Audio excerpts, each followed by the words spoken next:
So absolutely. My next question is, what's my next step to having a lot of money?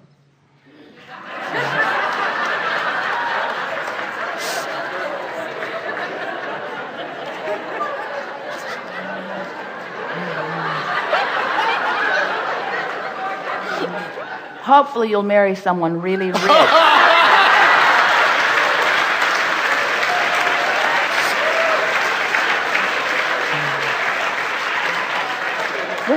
Well, you don't have to. Here's the thing. Are you getting it that the next step is always the same thing, get in the vortex? Yes. Are you getting it that it's not only the next step, it's the only step we've got? It was hardly worth $195, was it? It's all we've got. Just get in the vortex, because when you take the time to get into alignment, you become a cooperative component. All the cooperative components then begin to reveal themselves to you. So what's the next step is a sort of outside the vortex question, isn't it? It's what can I do? Where should I go? How will it come about? And we say all of it is already, this is the thing that we know so powerfully, that we want to find a way of conveying to you so that you will begin to feel it too. But words don't teach. It's only life experience that teaches. So we'll just tell you what we know. That all of the opportunities and interests and rendezvous points, they're already there. You just have to get in there and stay there long enough that you become a translator into action of what is there. We're going to take this to a new place, so stay with us just for a little bit. The thing that you like about this action world, this tangible world, this manifested world, is that you can translate it visually and auditorily. So when you walk into a room, if there's someone there, you see them and you can observe them, you can take them in, you can acknowledge them, you can converse with them, you could touch them, you could even lick them if they would let you. In other words, you can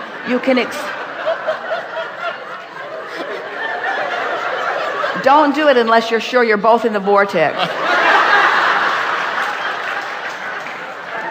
But there is a satisfying experience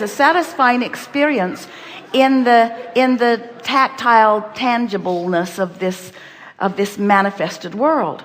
And so when we talk about this vortex, this vibrational reality, we know it feels like well, Abraham just wants us to go sit on a cloud somewhere, or it feels like we're trying to get you to distract yourself from reality and just be a feeling person. And while that is the first step, it is our promise to you that once you begin hanging around in this vibrational state of being, in alignment with who you are, your ability to see and hear and smell and taste and touch from inside the vortex becomes as tactile as this manifested world, and you begin living what we are calling real time, where the whole of you is experiencing this physical experience.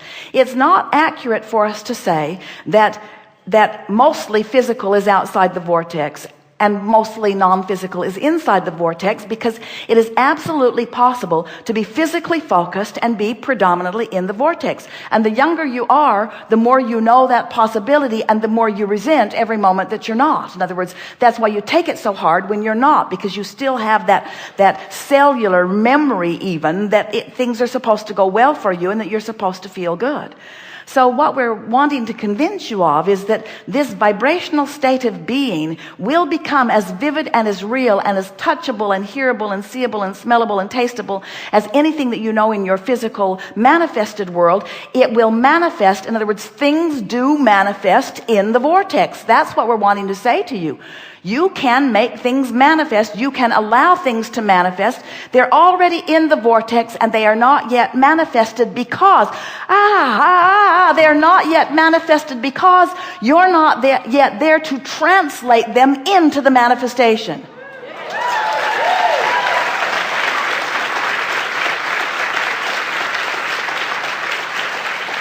That's what we've been meaning to say to you.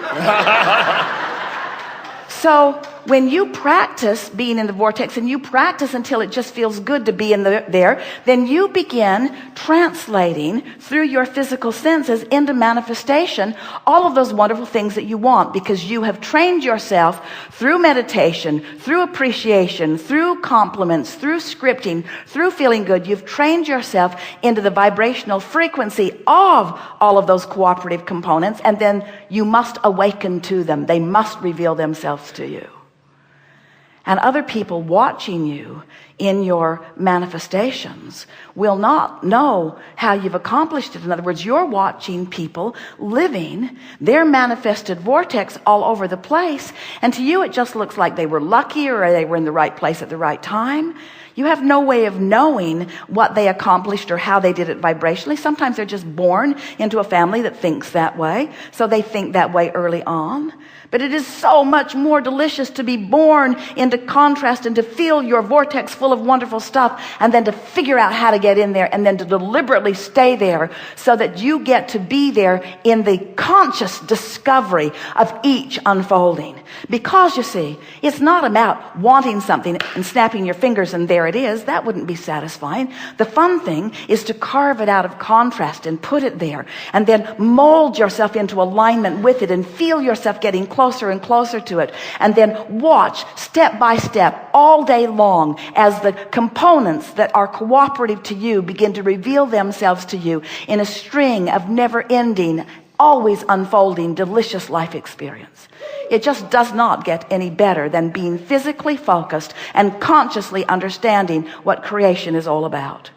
Friends, we have taken this law of attraction discussion into a place it has never been before. Yes.